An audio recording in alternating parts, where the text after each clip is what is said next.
before you should ever try this. You must have all the other items, every single one. You must remember exactly what you were told. This is crucial later on. To obtain this item, you must go to a desolate part in Siberia. You already know where this location is. It's like it's internal, an instinct. When you reach the location, you find a small Siberian bunker. You clearly see blood etched on the sides of the walls. When you go up to the door, make sure to knock 3 times. Make sure that your knocks are loud. Also, make sure that the other two are as loud as the first one.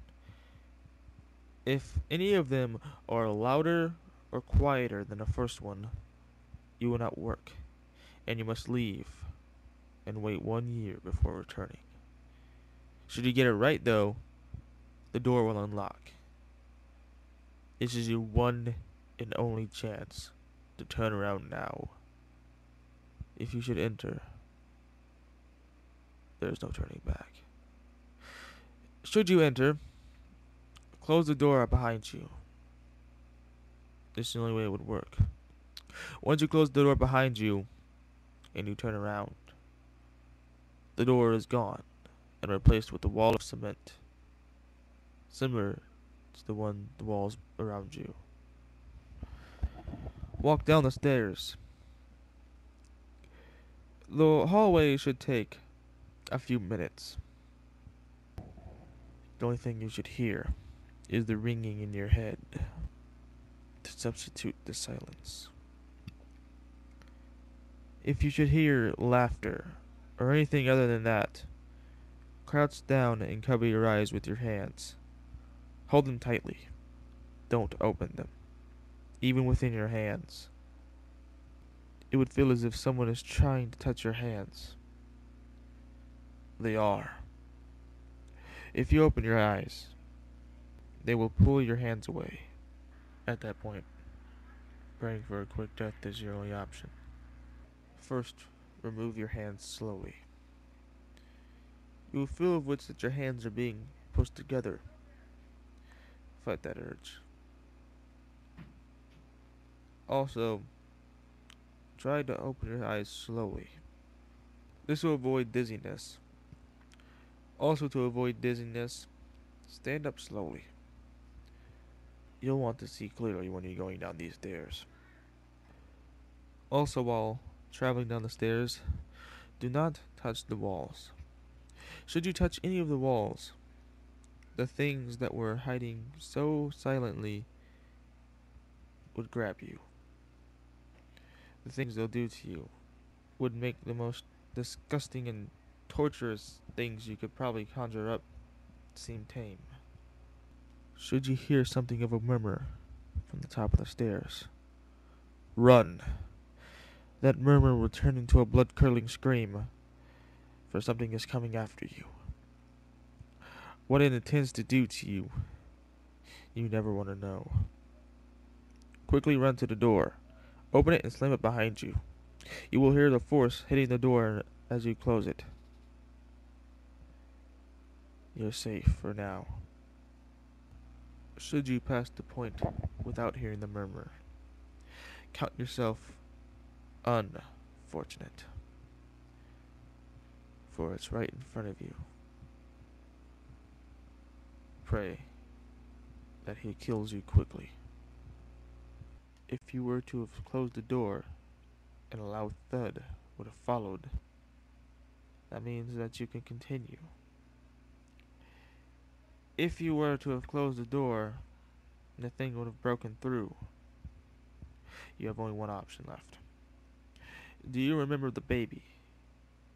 A previous item of which you've stabbed a syringe through its head.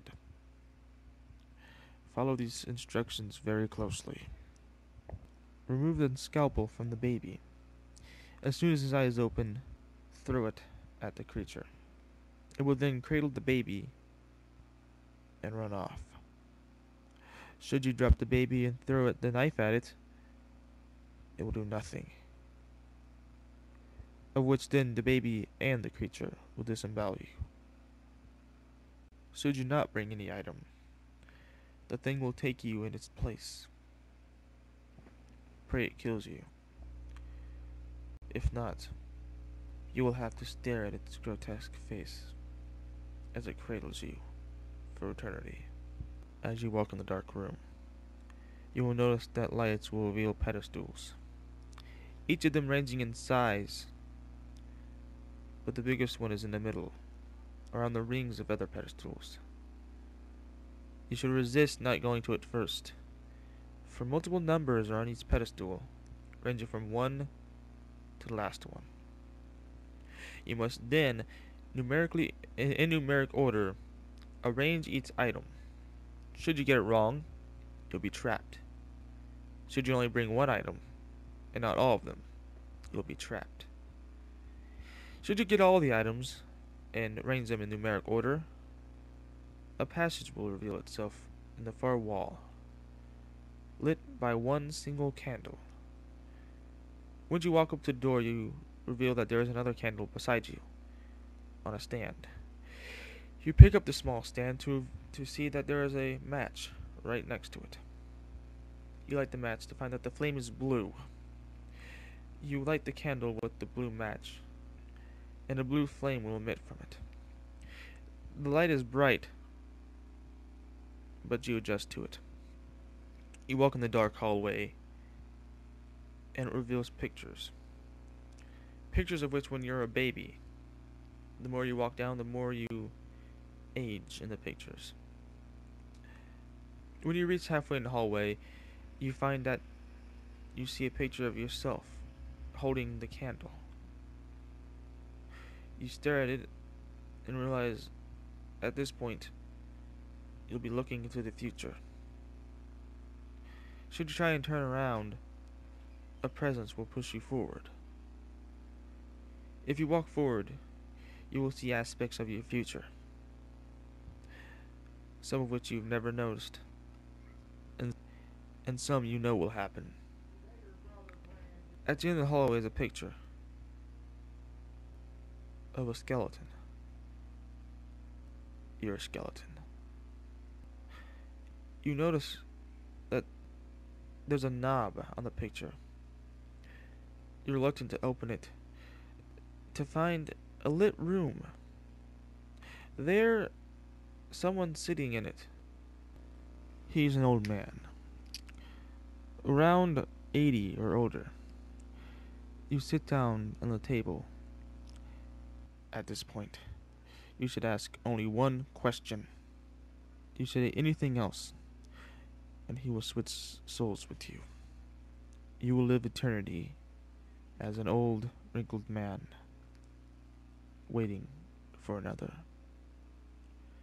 Should you ask the question, will uniting them bring upon the end of the world? His answer will be, Of course not, mortal. Why would you go through all that trouble, collecting all the items, possibly going crazy, and then uniting them for one giant explosion to end the world, or whatever I said? No.